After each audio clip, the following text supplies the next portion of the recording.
Hello friends, आज मैं आपके लिए विवाह 7 जन्मों का बंधन पार्ट नंबर 4 लेकर आई हूँ। राहुल अपने घर तो आ गया था, पर उसका मन ध्यानचंद जी की बातों में ही उलझा हुआ था। उसकी मम्मी उसके लिए चाय लेकर आई थी। उसे सोच में डूबा देखा तो उसके करीब आकर बैठ गई और पूछा, क्या बात है बेटा, कुछ परेशान लग रहा है? काम का लोड बढ़ गया है या फिर कोई और बात है? नहीं माँ, काम की बात नहीं है, बस ऐसे ही सोच रहा था कि कितना अच्छा होता कि मेरे पास भी शेखर की तरह बड़ी गाड़ी होती, बंगला होता तो कितना अच्छा होता, है ना माँ? बोलते बोलते राहुल ने अपनी मम्मी की ओर देखा तो राहुल की मम्मी ने उसके सिर में चपत लगाते हुए कहा, कोई बात नहीं बेटा, अब तो तेरी सैलरी भी अच्छी हो गई है और खुद की बाइक भी है तेरे पास। एक दिन तेरे सपने जरूर पूरे होंगे, बस मेहनत और लगन से काम कर तू। अब सोचना बंद कर और चाय पी ले, वरना ठंडी हो जाएगी। तब राहुल ने मुस्कुराते हुए चाय का कप उठा लिया। दूसरे दिन ऑफिस में राहुल घर आने के लिए ऑफिस से निकल रहा था कि वही आदमी अंदर जा रहा था जो कि कल ध्यानचंद जी को एक लिफाफा देकर गया था। राहुल के मन में कुतूहल हुआ कि आज ये फिर क्यों आया है, इसलिए वह वापस ऑफिस में अंदर आया कि पता तो चले कि वजह क्या है। इस वक्त ऑफिस में कोई और वर्कर नहीं था, केवल चपरासी और वॉचमैन ही थे। ध्यानचंद जी अपने केबिन में बैठकर शायद इसी आदमी के आने का इंतज़ार कर रहे थे, क्योंकि वह सीधे उनके केबिन के अंदर चला गया था। थोड़ी देर बाद जब वह बाहर निकला तो राहुल ने दरवाज़ा नॉक किया। ध्यानचंद जी ने उसे अंदर बुलाया। क्या बात है राहुल, तुम अभी तक घर नहीं गए? कुछ कहना था क्या? जी सर, मैं बैठ जाऊं? हाँ हाँ बैठो। सर, मैंने जब से शेखर के बारे में सुना उसके बारे में सोचकर बहुत दुख हो रहा है। मैं बहुत परेशान हूँ। काश मैं आपकी हेल्प कर पाता। राहुल, एक बात है जो मैंने तुम्हें नहीं बताई। कौन सी बात? याद है तुम्हें, मैं तुम्हारे घर आया था तो तुम्हारे साथ एक लड़की भी थी। हाँ सर, बिल्कुल याद है। वह लड़की मेरे बचपन की दोस्त है गीत। अच्छा, तो उसका नाम गीत है? हाँ सर, पर आप कुछ बताने वाले थे। वही बता रहा हूँ। दरअसल वो लड़की शेखर को बहुत अच्छी लगी। पहली बार हुआ है जब कोई लड़की शेखर को इतनी अच्छी लगी हो। पर इतनी अच्छी लड़की भला शेखर से क्यों शादी करेगी? शेखर तो बस 6 महीने बोलकर ध्यानचंद जी थोड़ा चुप हो गए और राहुल की ओर देखा। राहुल गीत का नाम सुनकर शौक रह गया था।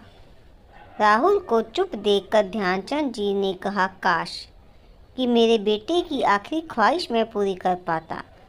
काश कोई करिश्मा हो जाए, मैं उसे गाड़ी बंगला सब दे दूं जो मेरे लिए मेरे बेटे की खुशी पूरी करने में हेल्प करेगा। फिर राहुल की ओर देखकर बोले, बेटा तुम्हें घर जाने में देर हो जाएगी। पर राहुल ने जैसे ध्यानचंद जी की बात सुनी ही नहीं, इसलिए उन्होंने उसे फिर से आवाज़ दी, राहुल। तब उसे होश आया और वह हड़बड़ाकर उठने लगा। ध्यानचंद जी ने उसे हड़बड़ाते देखा तो उसे कंधों से पकड़कर बैठने को कहा और फिर पानी का गिलास आगे बढ़ाया। राहुल ने गिलास थाम लिया और धीरे धीरे पीने लगा। ध्यानचंद जी ने कहा, लगता है तुम्हारी तबीयत कुछ ठीक नहीं है। ऐसा करो, कल सैटरडे है, तुम छुट्टी कर लो और फिर परसों संडे है ही। 2 दिन आराम करोगे तो तुम्हें अच्छा महसूस होगा। बाकी तुम्हारी मर्जी। चलो, अब मैं भी घर चलूँगा। जी सर। राहुल भारी कदमों से घर जाने के लिए निकल गया।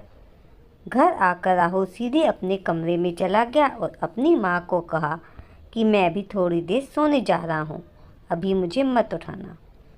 रात में राहुल ने ठीक से खाना भी नहीं खाया। उसके दिमाग में बहुत सारी सोचें आ जा रही थी। मम्मी को बोलकर वह सोने तो आ गया, पर उसकी आंखों में नींद नहीं थी। होती भी कैसी?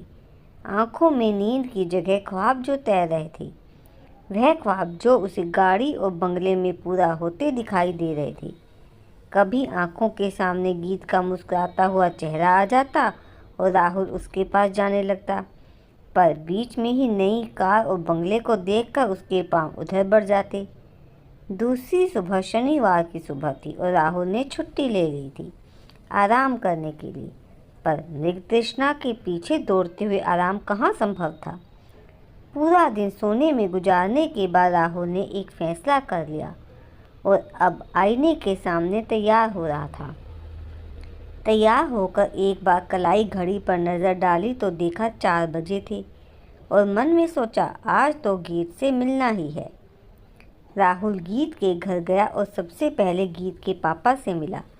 अभी उनके पैर में प्लास्टर चढ़ा हुआ था और आंटी उनके पास ही बैठी थी, साथ ही उन्हें सेब काट कर खाने को दे रही थी। उसे देखते ही आंटी ने पूछा, बड़े दिनों बाद नज़र आए बेटा? जी आंटी, अभी नई नई नौकरी है ना इसलिए। गीत कहाँ है? बहुत दिनों से उससे भी नहीं मिला। मैं उसके लिए चॉकलेट लाया था। अपने कमरे में है बेटा। रोज़ स्कूल से आकर फिर घर के काम भी देखती है। मैं भी उसकी कम ही मदद कर पाती हूँ, थक जाती है मेरी बच्ची। आज शनिवार के दिन स्कूल में जल्दी छुट्टी हो गई तो आज थोड़ा आराम करने भेजा मैंने ज़बरदस्ती। तो फिर उसे आराम करने देते हैं आंटी, आप उसे चॉकलेट दे देना। राहुल ने सेलिब्रेशन पैक आंटी की ओर बढ़ाया। अरे नहीं नहीं बेटा, जाओ जाकर खुद दे दो। अब तो उठ गई होगी, 2 घंटे हो गए हैं सोए। इतनी देर वो कहाँ सोती है? तुम्हें अजीब लग रहा है उठाने में तो मैं आवाज़ दे देती हूँ, देखना अभी आ जाएगी। और आंटी ने आवाज़ लगाई, गीत उठ गई क्या बेटा? हाँ माँ, बस कमरा ठीक कर रही थी। कुछ बोल रही थी क्या? नहीं, तू अपना कमरा ठीक कर ले। फिर राहुल को बोली, अब जा खुद दे दे उसे। जी आंटी कहकर राहुल गीत के कमरे में चला गया। गीत अपने कमरे में चादर ठीक कर रही थी, इसलिए उसने राहुल को आते नहीं देखा। राहुल ने पीछे से आकर उसकी आंखों पर अपना हाथ रख दिया। राहुल, तुम बिना देखे तुम कैसे जान गई कि मैं हूँ? राहुल ने गीत की आंखों से अपना हाथ हटाते हुए कहा। मैं तो तुम्हारी आहट भी पहचानती हूँ, तब भी जब तुम दबे पाँव आते हो। फिर तुम्हारी छुअन कैसे नहीं पहचानूंगी? राहुल ने गीत के साथ मिलकर बेड पर चादर बिछाई, फिर दोनों साथ में बैठ गए। अचानक राहुल गीत के कदमों के पास बैठ गया और उसका हाथ अपने हाथों में लेकर होले से चूम लिया। गीत के होठों पर मुस्कुराहट आ गई। गीत, मैं तुमसे बहुत प्यार करता हूँ। फिर राहुल ने गिफ्ट पैक पर सजाए गए प्लास्टिक के रोज़ को अपने हाथ में लिया और गीत की ओर बढ़ाया और बोला, I love you, do you love me? गीत ने मुस्कुराते हुए राहुल के हाथों से रोज़ ले लिया और शर्माते हुए बोली, यस। फिर राहुल गीत के पास बैठ गया और कहने लगा, पता है गीत, मैं बहुत पहले से तुम्हें पसंद करता हूँ। जब मैं 10वीं में पढ़ता था ना, तब से। झूठ, बिल्कुल झूठ। अगर तुम मुझसे प्यार करते तो मुझे परेशान थोड़ी ना करते। गीत ने थोड़ा नाराज़गी जताते हुए कहा। राहुल ने गीत को प्यार से देखते हुए कहा, तुम ना कुछ नहीं समझती।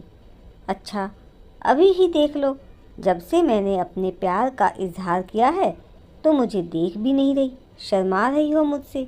बस इसीलिए तुम्हें नहीं बताया और जानबूझकर तुम्हें परेशान करता था ताकि तुम मुझ पर गुस्सा करो। इसी बहाने तुम मुझसे बात तो करती थी।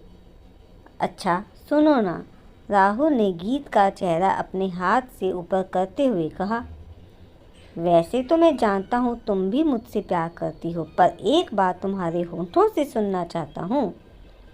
प्लीज़ एक बार बोलो ना, तुम भी मुझसे प्यार करती हो। गीत ने अपनी नज़रें उठाई तो उसे राहुल की आंखों में अपने लिए बहुत प्यार नज़र आया।